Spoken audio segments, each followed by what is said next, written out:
Hello, this is Arick Wierson with Newsweek magazine. I just got done speaking to President Irfan Ali. He came here to New York to commemorate the fact that Guyana is now the president of the UN Security Council. Guyana became a non-permanent member of the UN Security Council in the beginning of the year, and he's here to talk about his initiatives related to food security and climate change.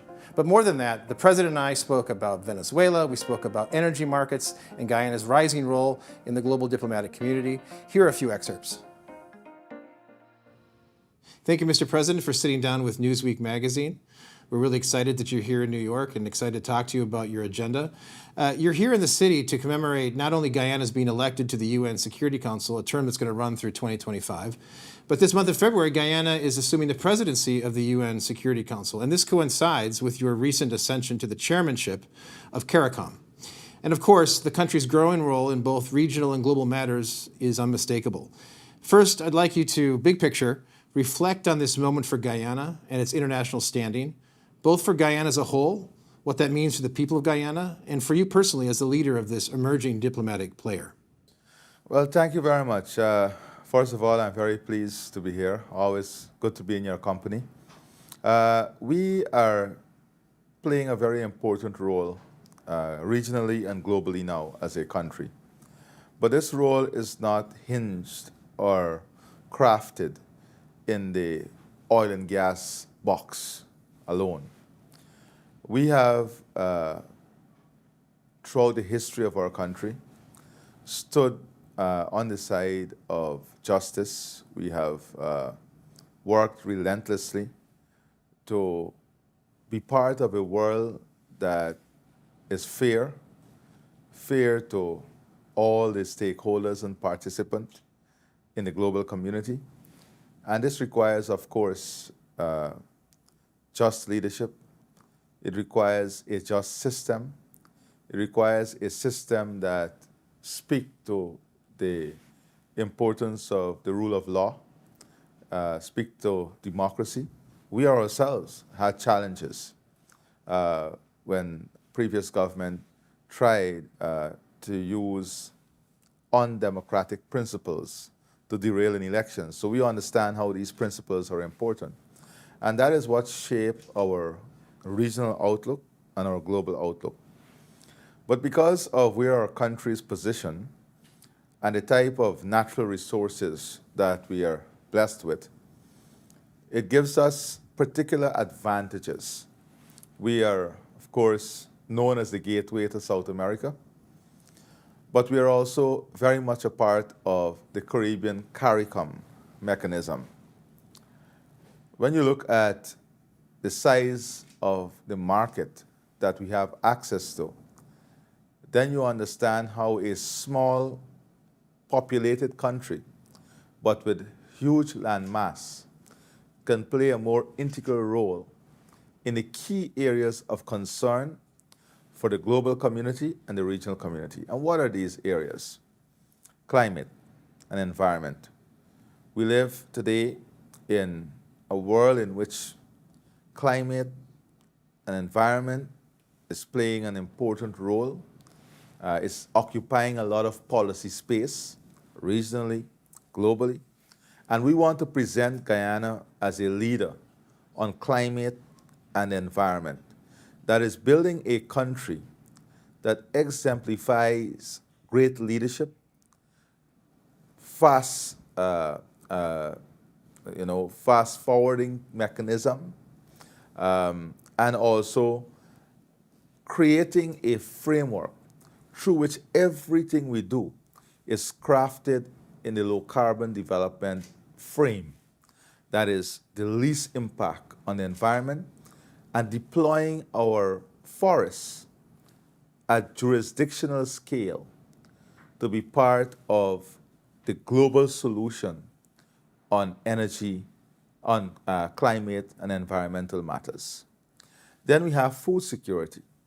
Because of the vast expanse of arable lands and fresh water, we are an important stakeholder in ensuring food stability, and stability from a price and supply perspective, and food security for the region and then globally.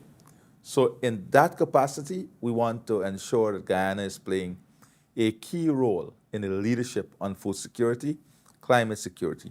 And of course, on energy security, we want to position Guyana as an important regional and global hub in the supply of energy, both from oil and gas, but also looking at our renewable potential and feeding our renewable capacity into a system that will allow us to be an integral part in the regional energy security and energy mix.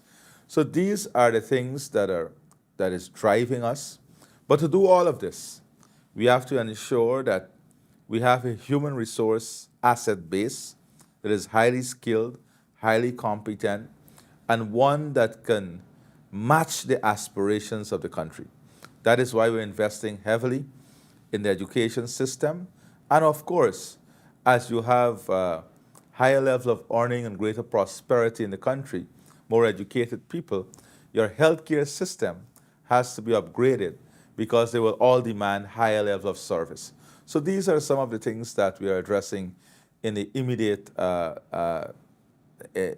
in this time, the short time. I understand that tomorrow you're going to be hosting a high-level debate about climate and food security. And what do you expect to be some of the concrete sort of outcomes, or where do you hope that conversation leads the Security Council and maybe the greater UN going forward? So one of the challenges we have is in areas of conflict and wars. Very limited attention is placed on the long-term issues. For example, the impact on food, the impact on the environment, the impact on arable lands, the impact on the displacement of people. You have tens of millions of people who are displaced in the last decade alone. Tens of millions of people who are displaced. That leads to greater concentration of refugee camps, lead to health issues, issues of food security, vulnerability, inequality. So the social injustices. So when we look at conflicts and wars, we pay very little attention to the damaging effect, the long-term effect.